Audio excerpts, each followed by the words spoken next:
Trump iba en serio y yo creo que ahora la gente empieza a tomarse en serio lo que dice Trump. Muchas cosas en Gaza y en Ucrania no van de Gaza ni de Ucrania, van del dinero que se va a llevar Estados Unidos o del dinero que hay que invertir para que esto sean oportunidades de negocio. Y una de ellas son los minerales, pero otra también es el crear oportunidades en el Ártico. Donald Trump efectivamente está rompiendo con esas normas que ya le dan igual.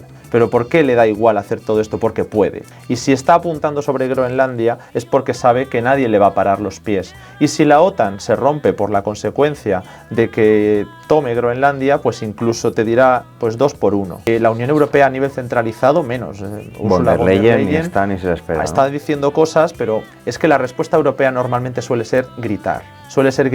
Normalmente. Hay que defender tal cosa, esto es intolerable, pero no hay luego una materialización en medidas. ¿Por qué? Muy sencillo. Porque cualquier medida que suponga un plan B a Estados Unidos te hace tener que repensar todo lo que has hecho durante décadas. Todo.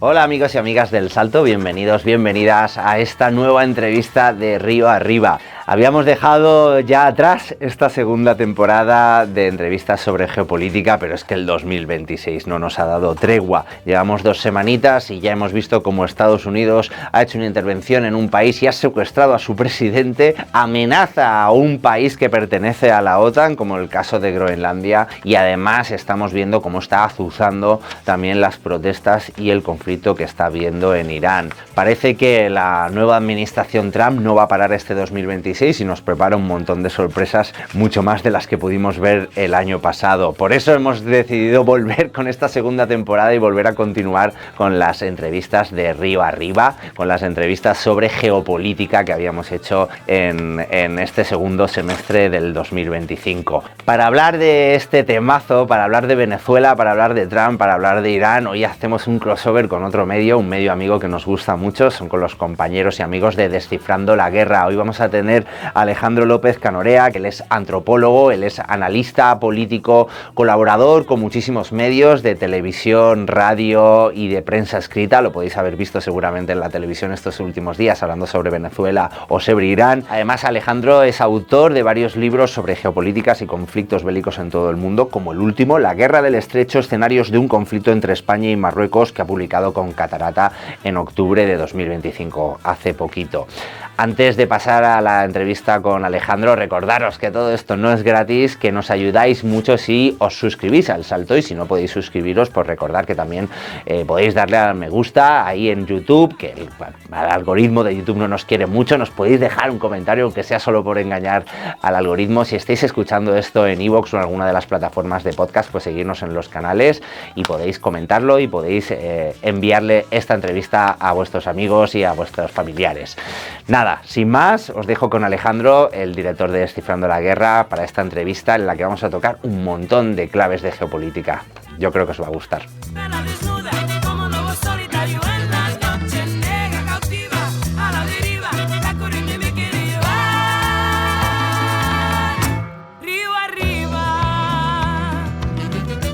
Alejandro, bienvenido a Río Arriba, bienvenido al Salto. Nos hace mucha ilusión tener a alguien de Descifrando la Guerra, un medio que nos encanta, y gracias por aceptar esta entrevista. No, un placer, encantado, gracias a vosotros. Alejandro, tengo que empezar como no por Venezuela. Se ha escrito ya mucho, se han hecho muchos análisis, hemos publicado tanto vosotros como nosotros un montón de cosas, pero claro, no podemos dejar de hablar de este principio del año, de este principio de 2026 tan loco. ¿Quién nos iba a decir que ya la primera de la semana de 2026 iba a ser un golpe como este? ¿Cuál es tu análisis sobre este movimiento de Trump, que yo creo, no sé vosotros, pero que no muchos nos esperábamos? Sí, la verdad es que parece que los años no dejan de superarse, ¿no? Los unos a los otros. Nosotros en 2025, a finales de año, ya en diciembre, nosotros nos tomábamos en serio esta amenaza. Yo no me esperaba, evidentemente, este movimiento, pero cada vez que hablaba, ¿no?, con analistas o periodistas sobre el tema, sí que veía que todo ese despliegue en el Caribe no era para nada. Podía ser para un órdago, las cosas siempre prefieren lanzarlas sin el coste político, económico y militar que tiene una invasión. Esto aplica para Ucrania y aplica para todo, ¿no? Claro. Pero Trump iba en serio. y yo creo que ahora la gente empieza a tomarse en serio lo que dice Trump. Algunas de las cosas son para meter miedo, para que la gente actúe bajo la ejemplaridad, de que no les pase lo mismo que a Nicolás Maduro, y así te ahorras tener que intervenir, pero sobre todo te ahorras tener que hacer una ocupación, como en Afganistán, en Irak y en todos estos países, para poder conseguir tus objetivos. Trump viene de una corriente de no quiero gastar en guerras interminables, pero también tiene el hay que mantener la hegemonía a través de la fuerza. Entonces ese equilibrio tan complicado yo creo que se entiende un poco ahí, que se ha hablado mucho de democracia, se ha hablado de petróleo, es verdad que también va de petróleo, pero esto va de hegemonía. Exacto. Yo creo que es eso, ¿no? De hecho, un documento que se nos ha venido mucho a la mente a todo el mundo es ese documento de la Estrategia de Seguridad Nacional publicada por Estados Unidos hace cuestión de un mes y medio. Yo creo que ahí se dice bastante claro, ¿no? Esto de tenemos que controlar la región, lo que es nuestra región, considerado todo el continente americano, pero tampoco creo que nos pensáramos que fuera tan descarado, ¿no? Este impacto dentro de uno de los países de Latinoamérica. ¿Cómo crees que está el juego hegemónico? O sea, ¿qué papel crees que juegan estos países latinoamericanos en esa batalla hegemónica? Bueno, pues es que la cuestión aquí de marcar áreas de influencia es algo que sí que se contemplaba, pero no estaba 100% claro. Estados Unidos ha intentado mantener la hegemonía en todo el planeta. Ya llevamos unas décadas que vemos que no tiene la capacidad o la voluntad de estar en todos los escenarios al mismo tiempo, y Donald Trump ha sido uno de los mayores síntomas o consecuencias de aquello, con lo de retirar tropas de Oriente Medio, no tener o adoptar tantos compromisos militares en Europa, especialmente en Ucrania, y virar de alguna manera hacia contener a China. Después de todo, se está viendo que se está intentando priorizar un pacto o al menos marcar líneas rojas. Nosotros nos quedamos en América, que es donde podemos proyectar poder, y los demás pues que ya veremos de qué manera los tratamos en sus distintas regiones. Entonces de un día para otro hemos visto que los países de América, latinoamericanos, pero en general América como continente, parece que ha pasado a ser tratado como una provincia de Estados Unidos. Ni siquiera te voy a decir un estado, porque si fuera un estado todavía tendrían algún derecho político, pero como una provincia en la cual se puede señalar a Gustavo Petro, se puede señalar a todo el gobierno cubano o a todo el territorio mexicano, una sección, ¿no?, de Dinamarca. Es decir, todo el territorio de repente tiene que estar sometido a los intereses de Estados Unidos bajo la amenaza de que pueden intervenir, como en el caso de Nicolás Maduro. Y como en este caso era una persona que tenía una imagen tóxica a nivel de, bueno, pues toda la propaganda que ha habido, y también de, bueno, el problema político en sí que existía en Venezuela. Entonces, hasta se ha celebrado en algunos escenarios como si esto fuera una cuestión de Venezuela y no de toda América, o de marcar el camino a los demás. ¿Cuáles podrían ser los siguientes pasos dentro del continente americano? ¿Es Colombia, es Brasil, es México? La verdad es que puede ser todo al mismo tiempo, desde el momento en el que el despliegue del Caribe, bueno, igual se reduce, pero sigue ahí, ¿no? Es significativo. Y además, nosotros ya desde el año 2023 señalábamos en alguno de nuestros libros que parecía que el primer objetivo, cuando nos tomábamos ya en serio lo que podía venir, antes de que fueran ni las elecciones primarias, yo creo, iba a ser México. Nosotros considerábamos que era muy probable que México estuviera bajo el punto de mira de cualquier administración republicana que tuviera pues una continuidad con Trump. Ya desde el 2023. Entonces, imagínate si se podía prever. Y bueno, finalmente ha sido Venezuela porque, como te digo, interesaba más políticamente, no es el Pantanal que puede convertirse en México bajo una intervención republicana, porque lo veíamos como una posibilidad, pero como una posibilidad que podía acabar en un desastre. Podía perfectamente ser un Afganistán, con la salvedad de que está en las fronteras de Estados Unidos. Sí que ha hablado Trump en estas últimas semanas de intervenciones contra los cárteles, pero terrestres en México, o sea que ya también es un paso, ¿no? Ese es el punto, que decíamos, ¿de qué manera se interviene en México? Porque si tienes que luchar contra todos los cárteles, necesitas, bueno, yo es que no sé ahora mismo si eso es viable, necesitarías tener todo el territorio. Hay diferentes luchas en prácticamente todas las regiones, y hay vínculos con sectores del poder, ya sea policiales, judiciales o incluso en algunos casos políticos. es dificilísimo entrar y pretender solucionar el problema de un día para otro, cuando aquí hay varios enfoques que se podrían adoptar. Primero, si quieres solucionar el asunto de salud pública por la drogadicción que hay en Estados Unidos, a lo mejor necesitas invertir en salud pública, claro, para empezar. Luego, el que no todas las rutas del narcotráfico funcionan a bombazos, ¿no?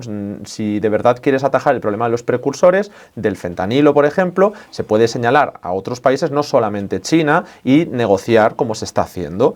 Pero no sé de qué manera bombardear todos los cárteles en México iba a funcionar. Y lo mismo se ha visto en Venezuela, que el asunto no iba del narcotráfico. Por supuesto que hay narcotráfico, igual que en tantos otros países. Claro. Pero entonces, ¿qué pretendes? ¿Invadir o secuestrar? Porque él dice que el término no le parece mal. Todos los productores de cocaína de Latinoamérica, que ahora mismo son la gran mayoría de los andinos y Colombia, etc. Yo creo que también la War on Drugs esta siempre se ha utilizado desde épocas de Nixon para machacar a los de abajo, tanto internamente dentro de los países como fuera, pero estos movimientos de utilizar el narcotráfico para entrar en otro país de tu patio trasero, creo que es un poco quitarse la careta por parte de Trump, ¿no? Es totalmente quitarse la careta. La diferencia es que en lugar de utilizar las drogas solo como una excusa para derrocar un gobierno, que es una cosa que efectivamente recuerda a hace bastantes décadas, ¿no?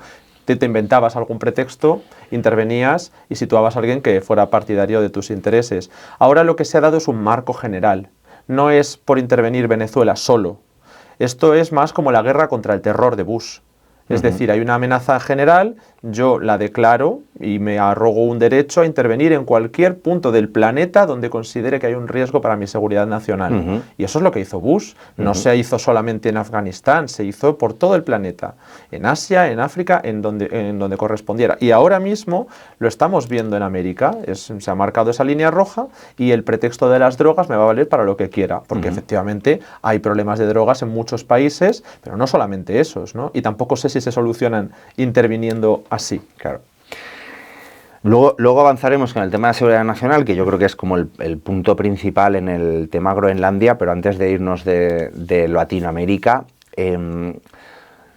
ahora mismo no alineados, ¿no? Después de este golpe a Venezuela, yo creo que sobre todo importantes, ¿no? Porque luego podríamos hablar de Cuba o Nicaragua, etcétera, pero Colombia y Brasil, ¿no?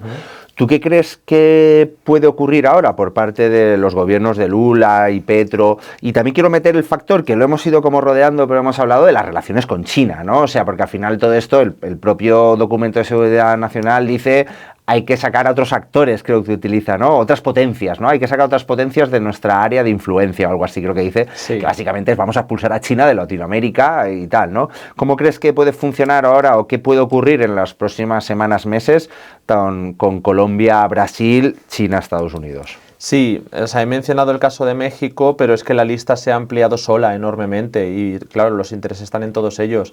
Con Colombia se supone que se ha suavizado un poco el problema diplomático, pero creo que es el mismo enfoque que se puede aplicar con la Venezuela de Delcy Rodríguez. Es decir, ya no es una figura que tú necesites sí o sí fuera. Puedes negociar o puedes conversar con Petro o con Delcy, o al menos tienes voluntad. Pero los dos tienen que lanzar un mensaje hacia adentro de defensa de intereses nacionales y de lucha contra el imperialismo. Mientras que en algún momento se van abriendo puertas a Estados Unidos. Es decir, siguen defendiendo sus intereses nacionales, pero saben que si no, ellos van a ser los siguientes. O al menos eso es lo que está en la cabeza de Trump, de forzar a que todos estos actores, alineados o no, cedan. Claro. Delcy Rodríguez lo estamos viendo con el tema de los presos, con el tema de las inversiones en petróleo. Yo no sé hasta qué punto de verdad está dispuesto Trump a reunirse con los dos, porque ha dicho que está dispuesto a entrar en una reunión con Petro y con Delcy, pero es algo que se contempla. Eso ya es un cambio en el tono, ¿no? Sí. Es intentar mantener influencia en todo el continente. La cuestión principal, que en 2026 los gobiernos de Colombia y de Brasil están de salida. En Brasil hay otra dinámica diferente, se puede llegar a algún tipo de continuidad.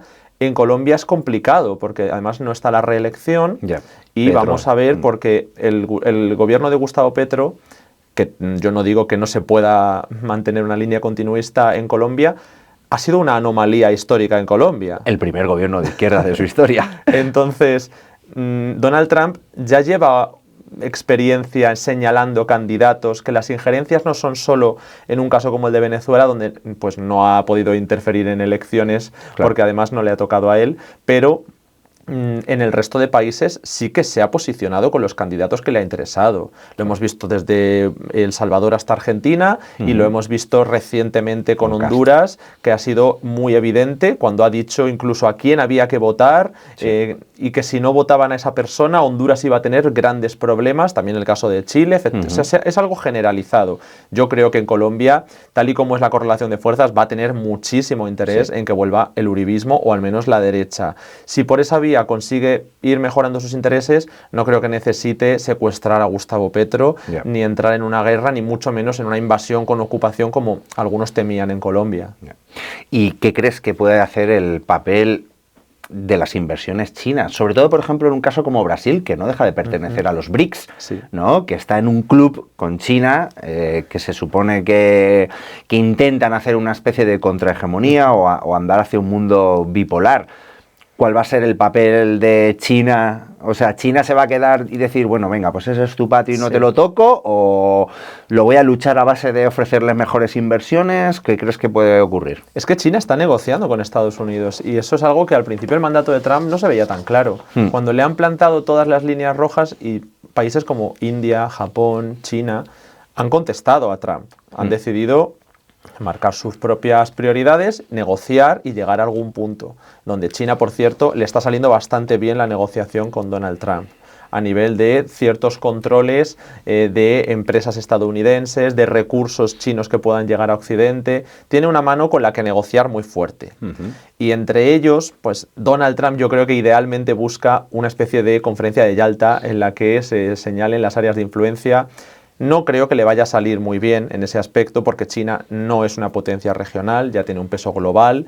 Claramente Brasil es uno de los países que más implicados están en ello, pero la cuestión es que mientras pueda salvaguardar sus intereses en Asia-Pacífico, creo que los va a priorizar. Además, el caso de los BRICS están en construcción. Es verdad que ya llevan un tiempo, pero no son una organización homogénea en absoluto. Hay países muy diversos, algunos incluso confrontados. Y el caso de América Latina es paradigmático por la pluralidad que hay también en líneas internacionales. No es como en Europa, que hay bastante poca pluralidad en ciertos aspectos de política exterior. Allí, si hay gobierno de Lula o hay un gobierno de la familia de Bolsonaro o de la familia política, puede cambiar todo a nivel de geopolítica. Mira Argentina, se le invitó a entrar en los BRICS y en cuanto ganó Javier Milei, se acabó. Entonces, es algo que yo no veo tan cerrado. Creo que hay batalla por Brasil y que además Brasil es un peso por sí solo. Es muy, muy importante y va a serlo más en el futuro. Entonces, es un escenario clave. Cuando tú dices esto de salvaguardar las zonas de Asia, de China y tal, o sea, ¿estamos en un momento de reparto del globo? O sea, de decir, China, venga, te dejo que hagas lo que quieras con Venezuela y con todo el continente latinoamericano, pero tú no me tocas Taiwán. Eso es lo que a Trump yo creo que le gustaría, incluso, porque cualquiera que pudiera poner una óptica más imperialista diría, pues todos ganan, ¿no? Pero la cuestión es que China no lleva la tradición de intervenciones en el extranjero que llevan las demás grandes potencias. Que aquí en Europa están todos entrando en pánico con Donald Trump diciendo que es que esto va a ser tres enemigos, China, Rusia, Estados Unidos, y que Estados Unidos va a hacer lo mismo que China y Rusia. Es como, a ver, China no ha hecho nada. No ha invadido a nadie de momento, ¿no? Vamos a ver. O sea, que tampoco tiene bases repartidas por todo el planeta como sí que lo tiene Estados Unidos. Por ejemplo. Es decir, que yo no digo que esto no pueda pasar. Lo que digo es que aquí ya se están dando por hechas ciertas cosas. China lo que quiere es, para empezar, la reunificación nacional. Eso para empezar. Que eso incluye Taiwán, claro. Para ellos. Y después sus intereses son globales, pero creo que son más inmediatos en su área más cercana. No es que vayan a trazar su propia línea roja de aquí no entra Estados Unidos, porque entonces habría mucho que desalojar en Asia-Pacífico. Hay otro de los países de Latinoamérica que se habló mucho de ello al principio de este segundo mandato de Trump, pero que ahora hay un silencio absoluto, que es Panamá. Ese canal de Panamá que es una de las principales vías estratégicas para el comercio mundial, que Estados Unidos, Trump, cuando llega, dice lo de Groenlandia y Panamá, incluso amenaza a Panamá de una intervención militar. Dijo, no descarto una intervención militar para hablar de hacerse con el canal, y de repente un silencio, ¿no? Se habla mucho de Groenlandia, pero no de Panamá. ¿Qué ha pasado? No se le ha olvidado a Trump, de vez en cuando sale, pero es verdad que ahora hay tantas prioridades y le ha salido lo de Venezuela como él quería. Vamos a ver cómo evoluciona. Esto no está todo cerrado, luego se trata de que sigan cediendo a sus intereses los países, no solo Venezuela, sino los demás en base al ejemplo, o de que si ceden demasiado, que no les estalle un tumulto interno, que eso tampoco es descartable. Entonces este tipo de ejemplo le ha dado otras prioridades y está centrado en los pesos grandes. Pero Panamá se ha hablado, y además en Panamá es que era un país que si Venezuela no ha podido hacer gran cosa, y eso que no ha habido conflicto civil, imagínate Panamá. Directamente se cedió desde el principio. Los puertos del canal de Panamá que le interesaban iban a dejar de estar en manos chinas.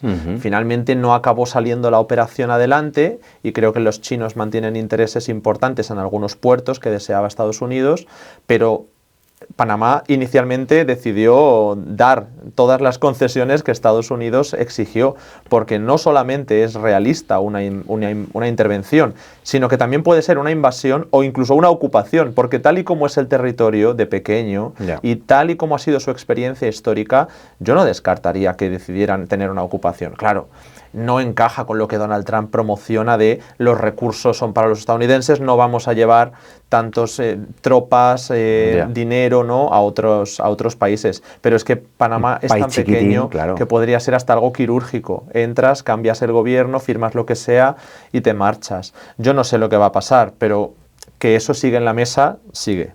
Yo pensaba que como igual han cedido estos puertos, igual ya dan por controlado el canal de Panamá. ¿O crees sí, que todavía no está están resuelto. Los planes? O sea, para empezar, no está resuelto. Y para seguir, una cosa que aprendemos de Groenlandia, que creo que se puede aplicar a otros territorios sensibles, es que aunque estén cediendo todo lo que tú pides, que es lo que hacen los europeos, Trump dice constantemente, y volvió a recalcar el día 14, que solo la propiedad le va a dar seguridad nacional. Que él es un empresario, él necesita la propiedad, y la propiedad en estados se traduce en soberanía.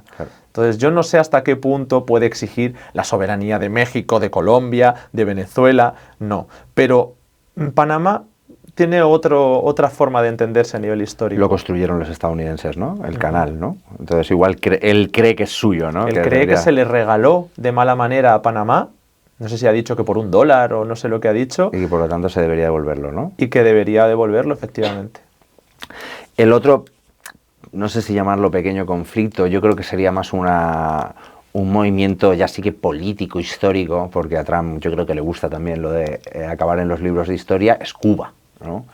No parece que vaya a haber una intervención militar, no se sabe, también se especula mucho que Cuba sin el petróleo venezolano no va a hacer falta ni tocarla, ¿no? ¿Qué crees tú que puede pasar con Cuba en las próximas semanas o meses? Es verdad que Cuba ya tiene una situación delicada internamente, sobre todo por la cuestión energética.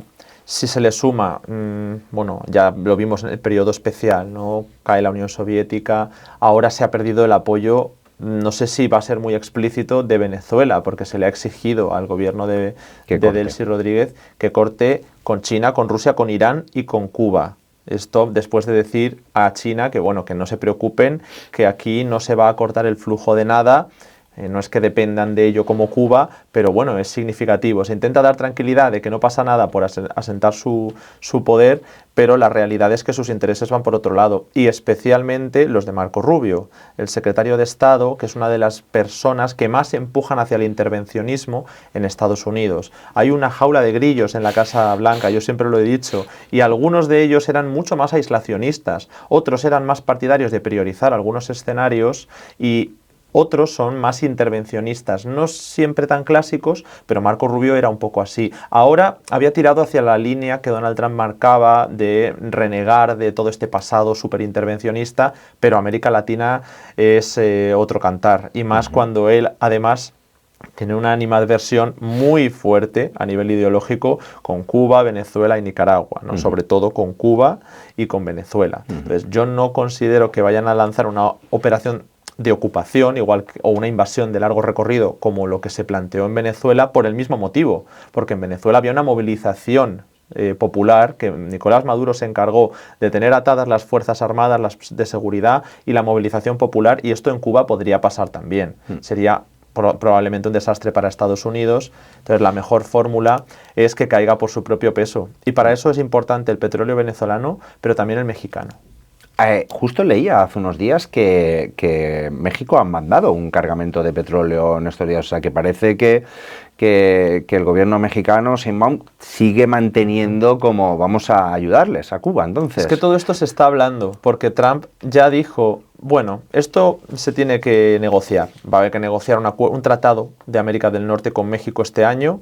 Va a haber que hablar del tema de los cárteles. Todo el tiempo dice, es que Claudia Sheinbaum es una muy buena mujer, pero tiene miedo. Tiene miedo de que lleguen las tropas o los efectivos estadounidenses para luchar contra los cárteles. Como que me imagino que habrán hablado y Sheinbaum le habrá dicho que no es buena idea mandar tropas estadounidenses para luchar contra los cárteles, y él estará diciendo que sí que quiere, pero que ella es una persona que no lo ve, no está convencida. Entonces dice que tiene miedo. Y yo me imagino que en toda esta negociación algo sobre los intereses energéticos y comerciales se va a tratar. Sobre todo si se quiere renovar un tratado de comercio en América del Norte, que yo no sé muy bien si a Trump le importa mucho o de qué manera le interesa salvaguardarlo.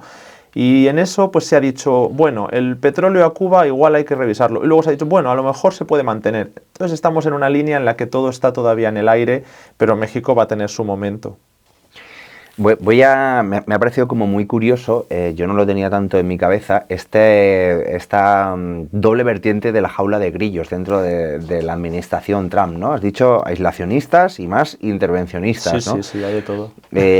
Como no conocía esto, te voy a preguntar,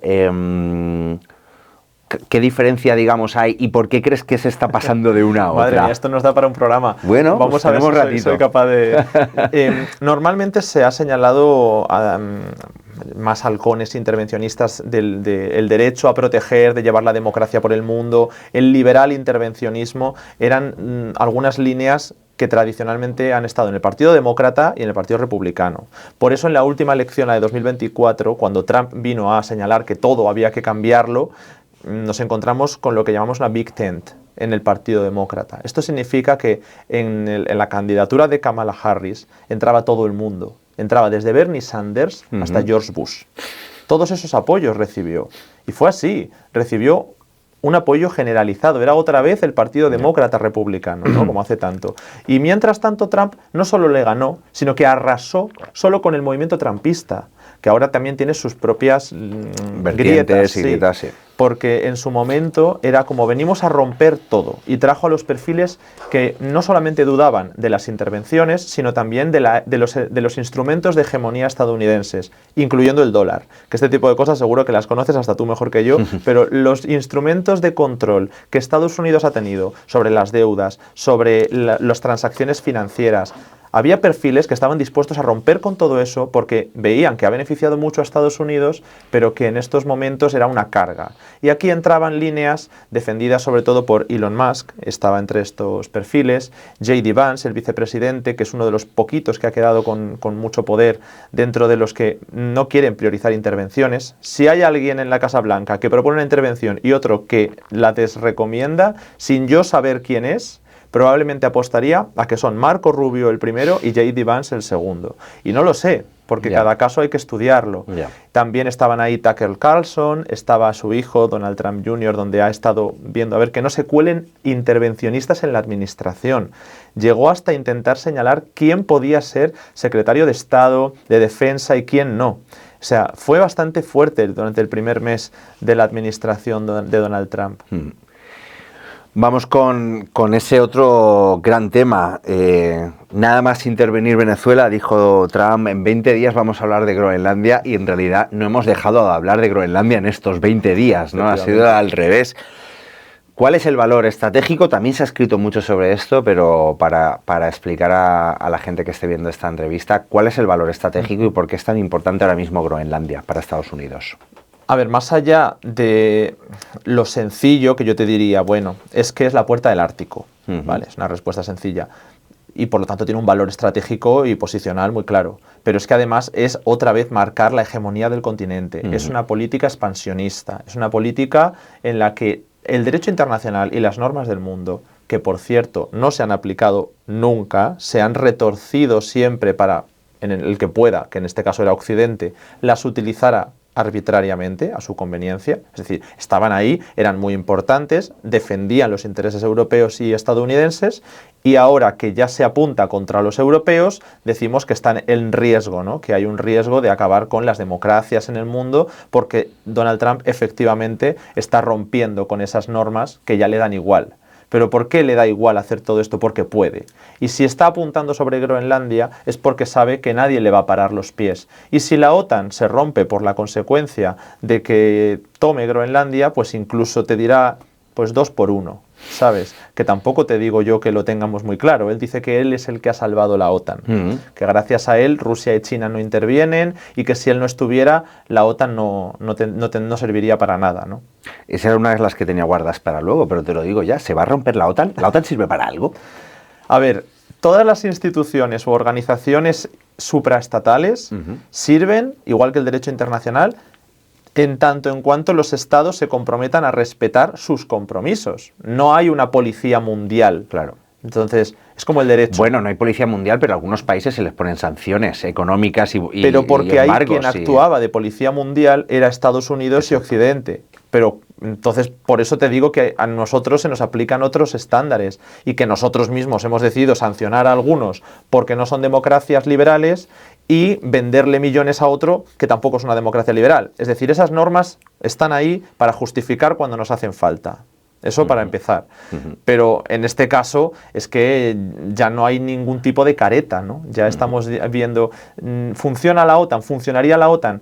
Pues es que depende de la voluntad de los estados. Si vamos a los artículos, el artículo 5, que es el famoso artículo de la defensa colectiva, habla de que los estados tomarán acciones en caso de que otro sea agredido como si fuera él el agredido. Pero no te dice qué acciones, te dice que esas acciones pueden incluir el uso de la fuerza.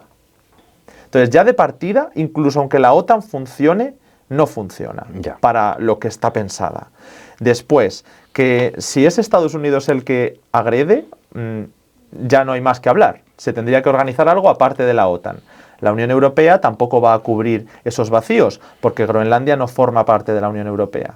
Entonces, en este caso, ¿quién va a defender a los groenlandeses o a los daneses o a ambos en caso de que Estados Unidos intervenga?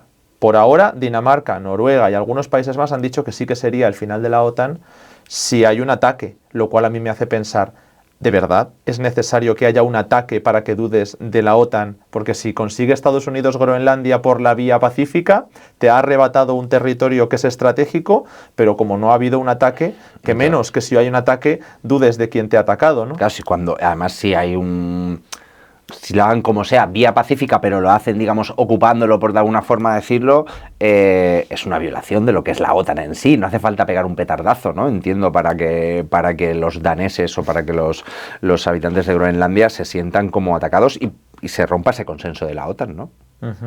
Claro, claro, y además es que, más sencillo que todo, ¿vas a considerar a tu aliado Estados Unidos si es un país que está intentando arrebatarte tu territorio?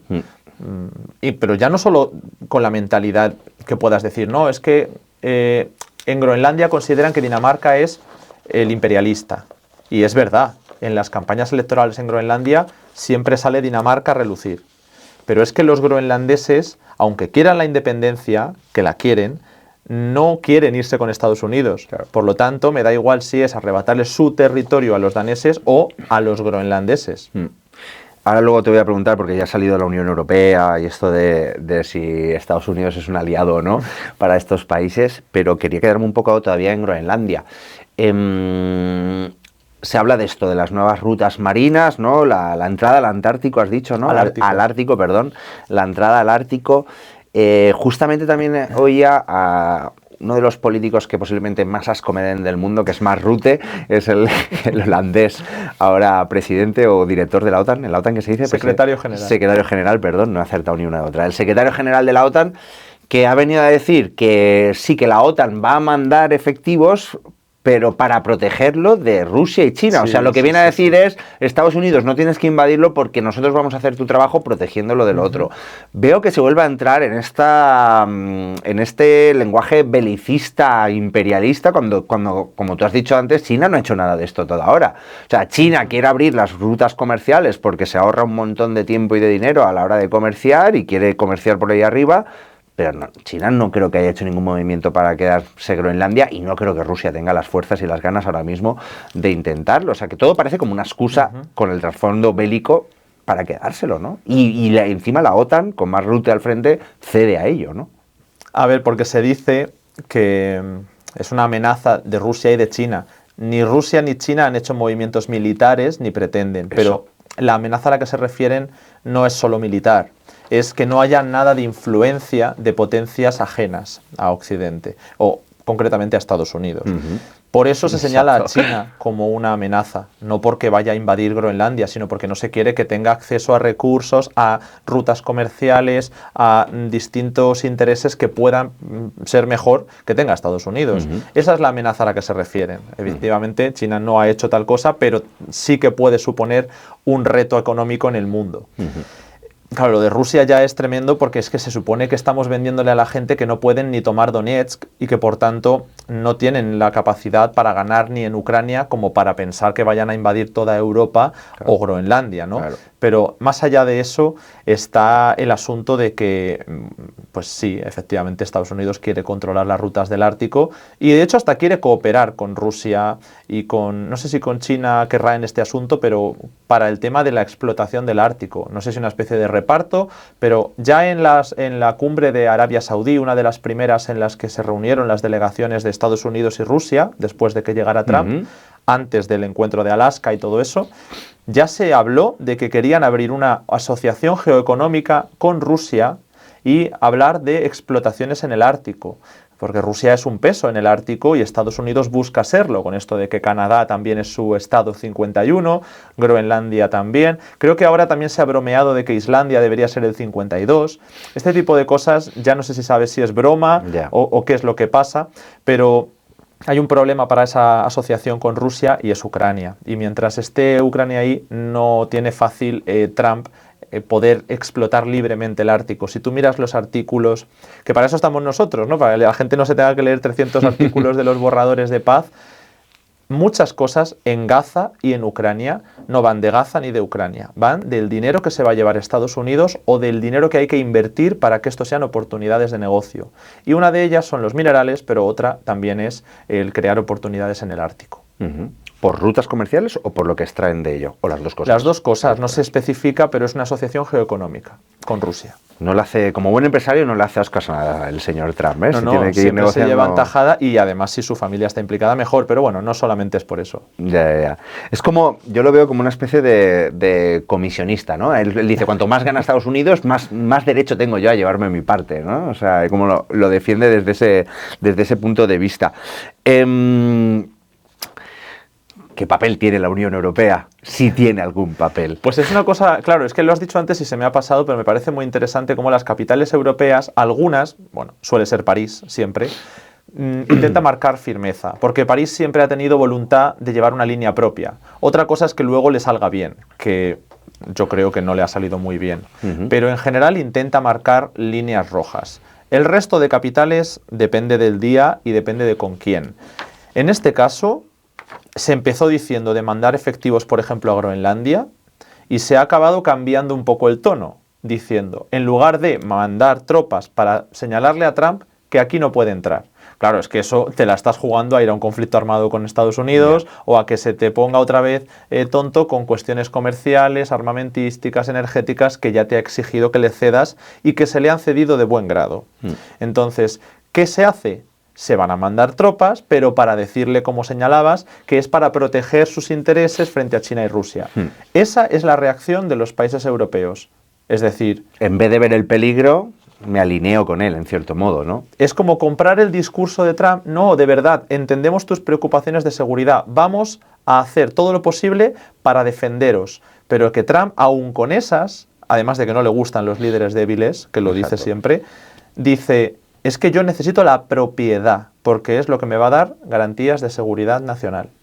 Entonces, ¿cuáles crees tú que van a ser los movimientos de la Unión Europea en los próximos meses, sobre todo con estos conflictos abiertos? Creo que puede ser una reacción. Algún líder igual lanza algún mensaje más firme, y he de reconocer, sin que sirva de precedente, que tanto Emmanuel Macron como Pedro Sánchez han llegado a lanzar algún mensaje de medio firmeza. Pero nada va acompañado de un plan. Y a mí siempre me falta un plan. Bueno, las oposiciones ya ni las esperamos, ¿no? Porque las oposiciones viven en las ilusiones de lo que les gustaría que pasara.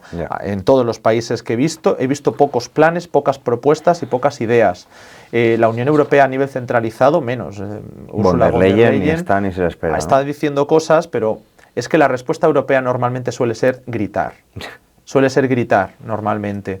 Hay que defender tal cosa, esto es intolerable, pero no hay luego una materialización en medidas.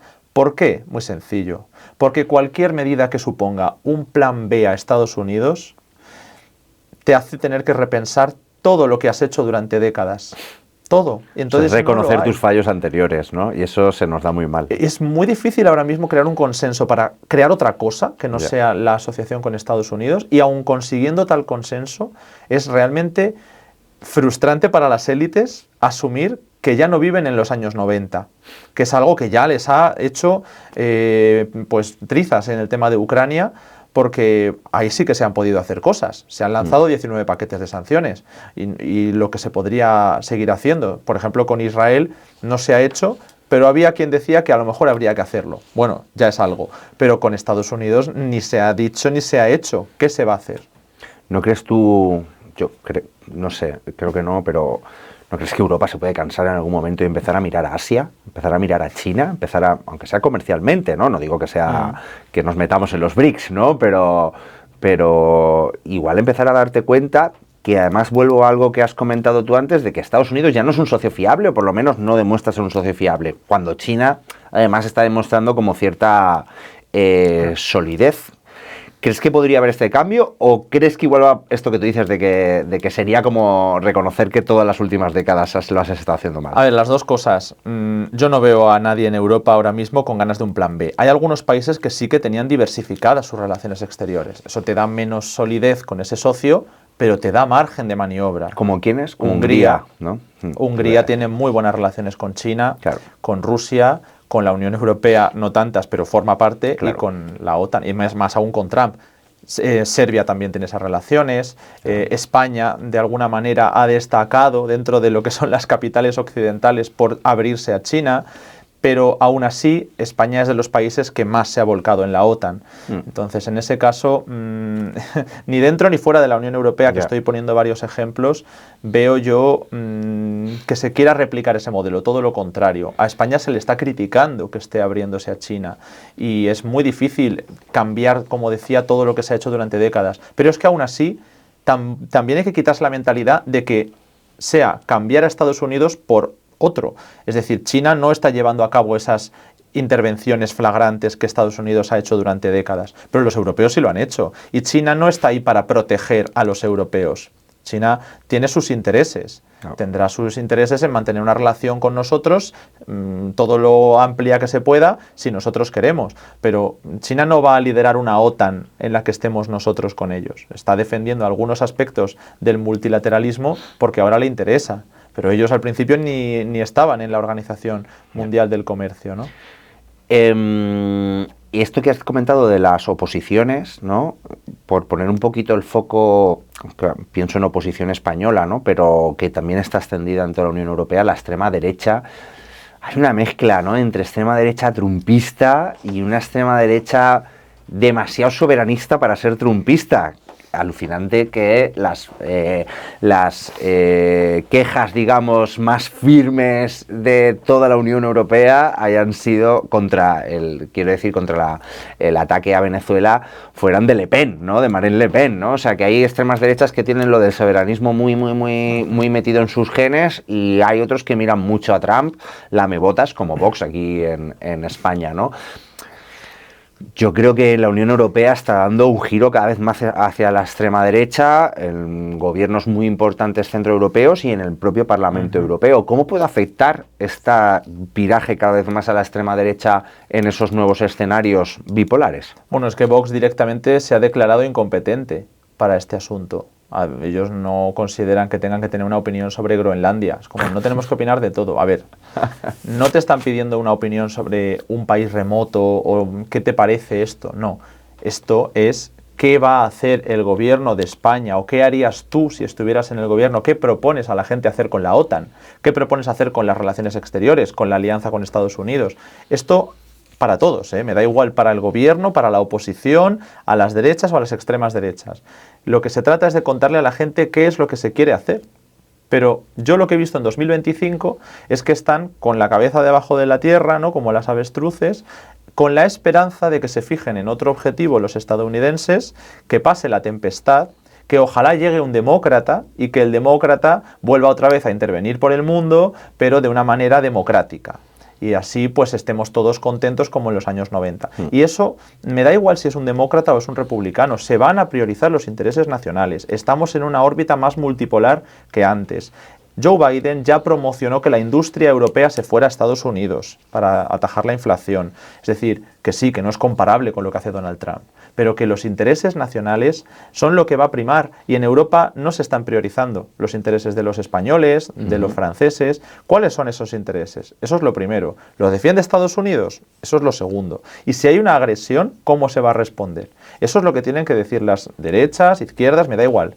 Todos los partidos que estén en el gobierno y en la oposición, si es que hay un plan o se quiere articular una política exterior, porque durante mucho tiempo me parece a mí que no se ha buscado hablar de política exterior en absoluto. Se ha confiado todo en que estamos en una alianza con un paraguas militar, nuclear, y con eso ya tenemos disuasión para seguir.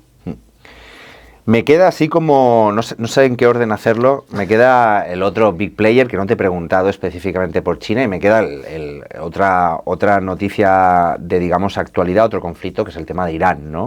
Que como hemos dicho antes de empezar la entrevista, hoy estamos grabando, hoy es miércoles 14, ¿no? Igual cuando publiquemos esta entrevista lo de Irán ha cambiado ya y tal, pero bueno, te tengo que preguntar por esos dos. Voy primero con China, por ejemplo, ¿no? Justo yo escribí un artículo lo sacamos este fin de semana, en el que yo preguntaba a varios economistas y sociólogos y tal, expertos en China, que qué pensaban que podía ser las posibles represalias o posibles movimientos con el tema de Venezuela y Estados Unidos y el echarles, el obligarles a romper las relaciones comerciales, etcétera. Y casi todos me venían a decir que China va lento porque va segura, ¿no? O sea, que China no es de movimientos bruscos, ¿no? Pero ¿qué crees tú que puede ocurrir? Porque, oye, ya no solo es Venezuela, sino que es Venezuela, es lo que hemos hablado de Panamá y es lo que hablamos de Groenlandia. Aparte de temas de Irán, de Israel, Gaza, etcétera, donde Estados Unidos está apoyando. ¿Cuál crees que va a ser la reacción de China en este 2026? Yo entiendo que es que tenemos la óptica del imperialismo porque lo vivimos todos los días. Pero que China no está aquí para defender Europa, tampoco está para defender a Venezuela. Es decir, China tiene sus propios intereses. Y es como se decía, es que han dejado todos caer, por ejemplo, a Siria. A ver, sí, no se ha defendido activamente, pero es que aquí cada país está empezando a priorizar sus intereses y su vecindario inmediato, o cada uno como lo quiera llamar. Entonces, China, por supuesto, se puede ver afectado si en Venezuela pierden algún tipo de peso. Pero por eso está la gran negociación con Estados Unidos. Al final son las grandes potencias y las potencias regionales, cuando es una cuestión que les atañe, las que están siendo capaces de imponer sus intereses. Porque si volamos por los aires el derecho internacional y todas las normas que se supone que nos habíamos dado, entonces aquí sí que es efectivamente la ley del más fuerte, que yo creo que ya lo era, pero ahora va a ser así. Y China puede responder con, como te comentaba antes, controles de exportaciones de algunos materiales críticos en la cadena de suministros global. Y eso ya se ha amenazado a Estados Unidos. Se ha hecho con Japón y con otros países que estaban tocando un poco las narices de más al gobierno de Xi Jinping. Y además su encargado de negociar todas estas cuestiones está manteniendo una postura muy firme con Estados Unidos. A mí personalmente hasta me está sorprendiendo porque se han establecido controles aranceles contra empresas tecnológicas estadounidenses que después se pueden relajar. Pero hay una respuesta, hay una priorización de intereses nacionales, que es lo que en Europa no sé si todavía tenemos claro. Ya veremos cómo evoluciona la situación interna de China. Desde luego ellos piensan a décadas vista y además se ven con el tiempo de su parte, mientras que ven que Estados Unidos y Europa no hacen más que meterse en problemas uno tras otro. ¿Y el tema de Taiwán? Porque tú mismo lo has dicho, ¿no? Y parece que sea como este trato, esta negociación de, vale, yo he perdido algo de petróleo y dinero en Venezuela, pero tú no te toco, tú no me tocas Taiwán. ¿Tú crees que podemos ver movimientos como más bruscos, más bélicos en el tema Taiwán? A ver, lo mismo que decía con otros conflictos. La guerra no es el plan A normalmente, por el coste político, militar y económico, porque además es imprevisible a veces y no sabes cómo puede evolucionar. Yo creo que China, además, tiene algunas ventajas en el tema de Taiwán, porque es el mismo pueblo a nivel de que se concibe un nacionalismo chino que integra los dos territorios. Es verdad que es muy plural, que no es lo mismo, una región de China casi que la de al lado, ¿no? a nivel de diferencias culturales. Entonces, no es 100% lo mismo, pero hay un consenso mundial, a diferencia de lo que había con Groenlandia, con Ucrania o con Israel mismamente, en que China y Taiwán son el mismo pueblo, el mismo Estado. Hay un consenso de 1992 que habla de que es el mismo país. La única diferencia es si se reconoce la autoridad en Pekín, en Beijing, o se reconoce en Taipei. Y eso prácticamente todo el mundo lo ha ido cambiando para que se reconozca Beijing como el ejecutivo con legitimidad internacional. Por eso China hace una campaña de deslegitimación del gobierno de Taiwán. Pero en la práctica Taiwán funciona como un país independiente. Entonces, puede hacer esos ejercicios militares que está haciendo en torno a Taiwán prácticamente cuando quiera y sin que nadie le diga. Y además cada vez tiene una potencia tal, mayor, se ha desarrollado a nivel naval de una manera que hace décadas era difícil de ver, que puede organizar un bloqueo de la isla si quiere en horas. Entonces estamos ante un escenario en el que lo que se pretende es que esto se solucione sin un conflicto armado. Tiene partidos políticos en Taiwán que apoyan una negociación con China continental, pero al mismo tiempo contemplan el uso de la fuerza si no consiguieran esa reunificación que buscan, pues a lo mejor de aquí a una década o dos. Aunque es verdad que la ventana ya se empieza a abrir a partir del año que viene, que toca renovación de líderes. Antes has dicho al principio, ¿no?, que Estados Unidos clarísimamente ya no se ve a sí misma como capacitada para mantener la hegemonía y el control en todo el planeta, y ahora estamos hablando de esto y hemos hablado de, has explicado perfectamente lo del cambio, la negociación, la gran negociación. ¿Vamos hacia un mundo bipolar, donde puede que haya esos dos grandes polos, la Unión Europea no pinte nada, pero haya esos dos grandes polos y puedan más o menos convivir? ¿O es imposible un mundo donde no haya un solo hegemón y lo que vamos es hacia una guerra fría que pueda encrudecerse?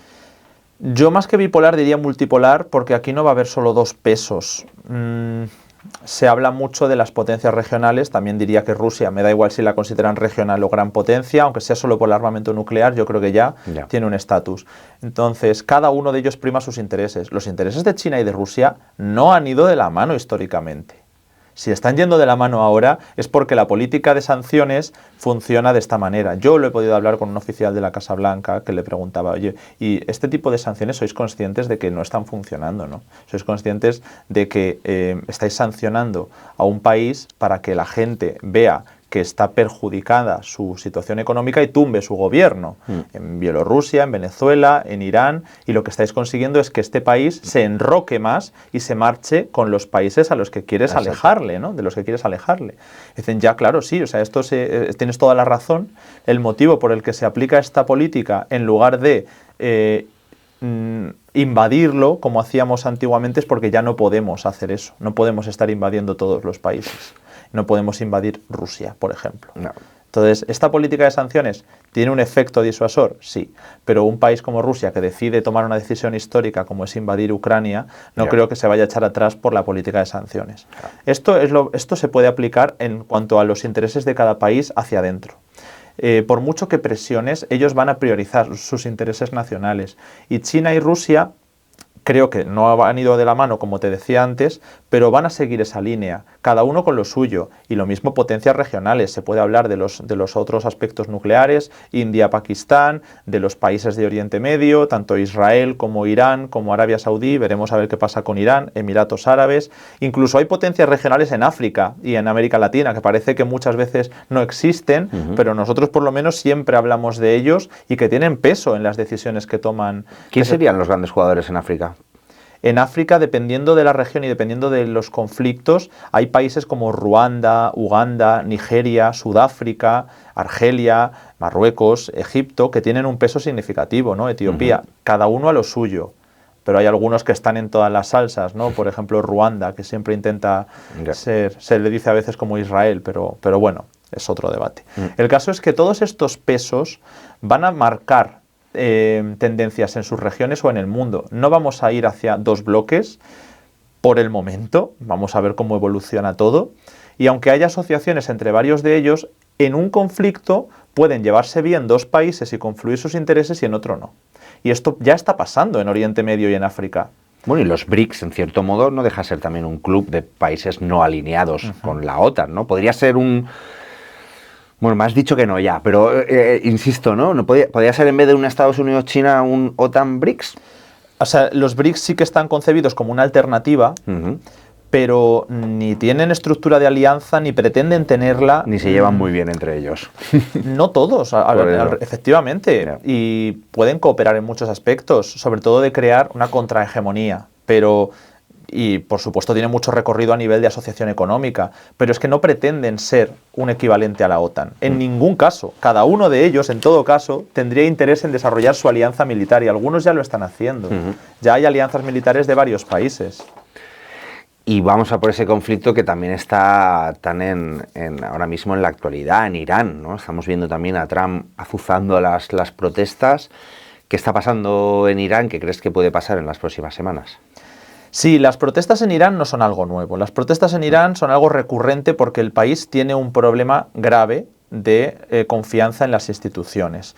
Y además viene ya de largo, ¿no? Yo hablo siempre de crisis de régimen porque es verdad que hay un sector muy importante de la población que no está en sintonía con la República Islámica y que protesta de vez en cuando. Son por elementos locales, suele empezar siempre así en muchos países, en Irán también, por tema de sequía, de suministro eléctrico, por temas sanitarios.